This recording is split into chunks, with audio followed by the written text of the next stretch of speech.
All right, our topic is KW and temperature.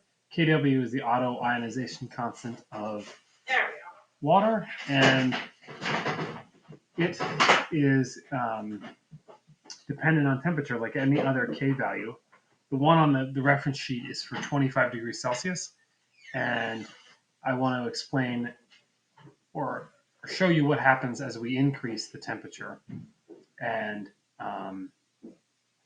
then do some particular drawings and just outline what the trends are. All right.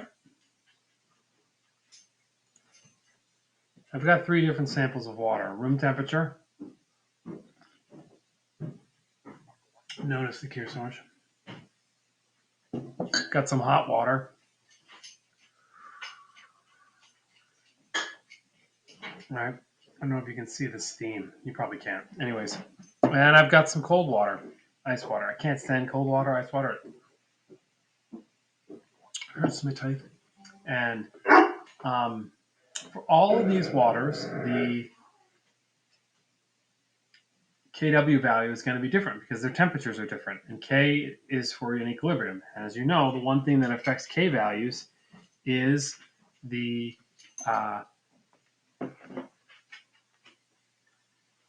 you maybe heard him barking in the background, is the temperature of the water, or the temperature of the system, rather. And so we've got 3 different samples of water. There's going to be different KW values. Here is a table that shows what happens. As I increase the temperature, the KW value also increases. Now,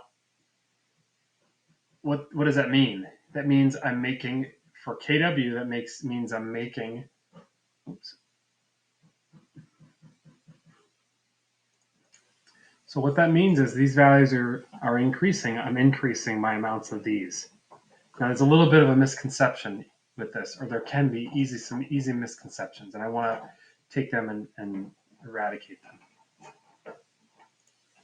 The main thing is, even though these concentrations are changing, the water is still considered neutral.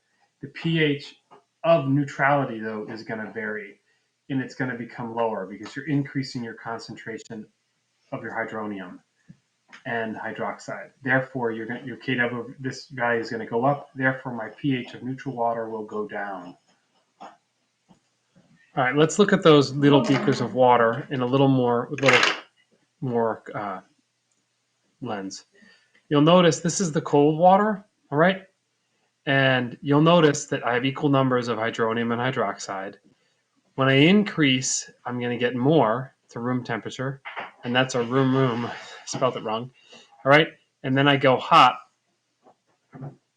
Now, the key thing in these drawings is that your amounts are going up, and they're remaining in equal amounts. So like 5, 5, 6, 6, 7, 7. So when you draw it, just make sure you've got equal amounts because the amounts are still going to be the same.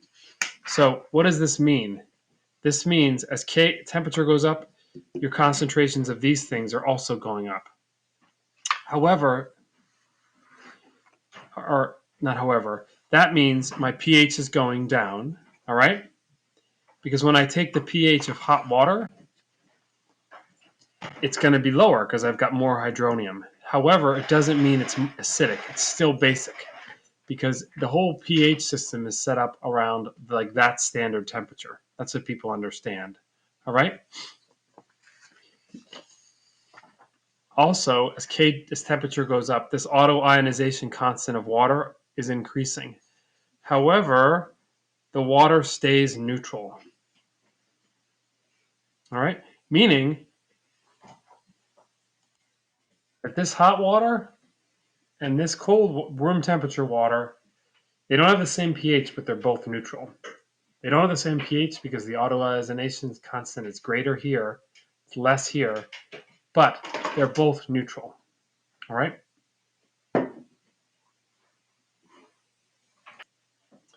Now for all of these temperatures, all right,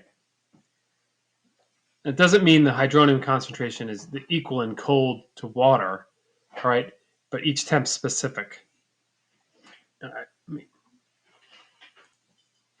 and these concentrations are going to be equal to the square root of your autoionization constant. And then one last thing, since the AP exam really likes graphs, as temp goes up, your concentrations of hydronium hydroxide go up, but they go up the same way. All right? Your pH, what's it going to do? It's going to go down like that. All right? Because as your hydronium goes up, the pH goes down. All right? So this is pH, and that's hydronium and hydroxide. All right? Be the same thing for your POH.